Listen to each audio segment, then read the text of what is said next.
It's old zoning.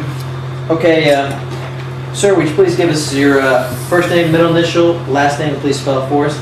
Sure. Morrow, Mike Alpha, Uniform Romeo Oscar, middle name Eduardo Echo, last name Mujica-Baroli the third, Mike Uniform Juliet India Charlie Alpha TAC Papa Alpha Romeo Oscar Delta India the third. And today's date is February the 8th, 2008. The location interview is 29 Palms, California, Marine Corps Air Ground Combat Center. The unit we're covering was is Lima Company, 3rd Battalion, 7th Marines, 1st Marine Division. Sir, if you don't mind, and the interviewers' names are Yano Rosito and Douglas Pasco. Sir, would you please just give us general dates for this timeline we're going to discuss today? We're going to be talking about Ramadi 1, what we'll dub as Ramadi 1, which is for me August 05 to March 06. Then back at 29 Palms from roughly April 06 to April 07, and then Ramadi 2, which was April 07 to late November 07. Sir, what were your billets at those times and your ranks as well, sir? Sure. Second lieutenant during Ramadi 1. Came over as HNS XO for 1 month due to combat casualties. Went over to Lima, took over a weapons platoon, which was at that point a CAT platoon or a mobile platoon. Ran those ops, and then came back, took over weapons platoon until January 07. Then took over 1st platoon once we reorganized for Iraq. At that point, senior operational lieutenant since we got back from Iraq in Lima. And then once we got into Iraq, Ramadi 2 took over A-Team commander for sabotage, and then in July or August took over A-Team commander for Thala. Okay, so we've asked you to outline a couple of main topics. And the basic question that we're interested in discussing is basically we're looking for evidence in support of the argument that the Marine Corps and the Lima 37 made the transition from 3rd generation state versus state maneuver warfare to 4th generation non-state versus state advanced counterinsurgency warfare. And we've asked you to reference a CACS debrief format with many of the key ideas from 3rd generation warfare, and then the comparison of anti-coalition force strengths and weaknesses in 4th generation warfare from Colonel Hammondson's book, The Sling and the Stone. And what topics in your tour with Lima 37 in Iraq best illustrate that transition? Sure.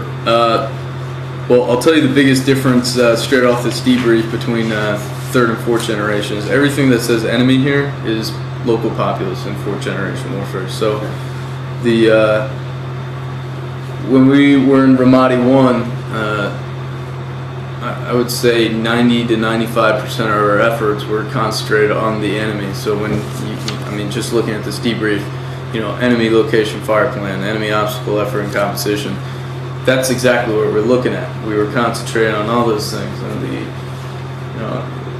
if you looked at the enemy, they were primarily would come out of the northeast, northeast of Sharika, and then south of Ramadi, way south off this map. And they would usually congregate somewhere around the Azazia district and filtering through there. And so the strongholds were definitely the Souk, which is based in Azazia, and then everywhere in the south. So that's where a lot of our missions were. And Lima Company due to our AO was all that south of Michigan right there, and then south. Okay. Oh, sir, what's the Souk? The Souk is Azazia. Oh, Souk Market. And just a couple of topics that have come up in some previous interviews that it could be worth following up with you. Can Can you tell us about your taking over from Lieutenant Hendricks and the circumstances surrounding that, dates and chronology? Sure. On October 4th, Operation Bowie was launched. And Operation Bowie was a large sweeping effort to the south of Ramadi. So literally they came down Michigan, they went down Sunset, and from there went all the way down, clearing south. Well, they actually cleared north and south. On the way down there, Lieutenant Hendricks, Lima Company, got hit by a catastrophic IED, and he was badly injured and had to be medevaced. Without getting too, in my opinion, the operation was a failure, and we can go into why it was a failure at a different point, but because we were basing everything on this and not on fourth generation warfare. But in terms of that, by October 7th, Major Quinn, then Captain And Quinn. just on that point, this is something that Lieutenant Larson mentioned earlier.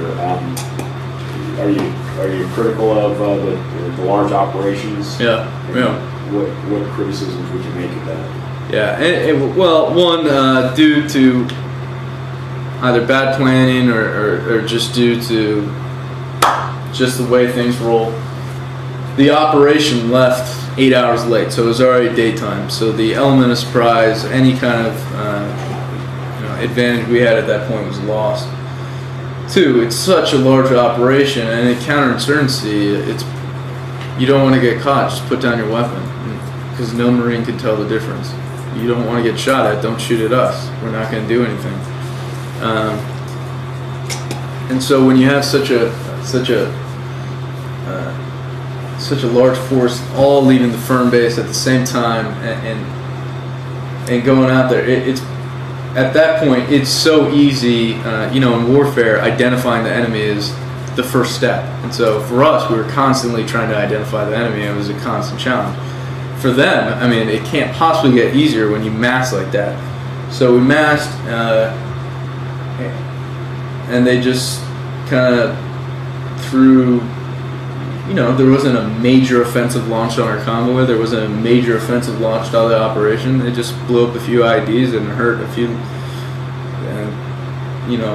badly injured a good lieutenant. And so what came out of that operation, I don't think the juice was quite worth the squeeze. And operationally speaking, in that kind of environment, in a city environment, if you're trying to roll the city, if it's a Fallujah type of event, absolutely, you take those large numbers and you just kind of clear everything out. But when you're in such restricted ROEs and you're bringing in that many people just to withdraw 24 hours later, 12 hours later, what are you ultimately trying to achieve? Is it a show of force? Are you trying to show people you're strong? I don't think it worked. Lost a lieutenant out of it, and a good one. Can you talk about the challenge of taking over his billet in that environment? Well, one, there's nothing quite like it. The civilian sector, your boss gets fired and you take over. It might be uncomfortable, but you deal with it. This was a totally different environment in the sense, the men obviously grow attached to their leader, and he's, for all intents and purposes, I don't want to say he's dead. He's not dead. He was alive, but I mean, he's quickly removed from the scenario, and there's a big void there, and you come in and you try your hardest to fill that void. So from a management perspective, you have to weigh. You want to lead right away, but you also need to take into account that there are certain psychological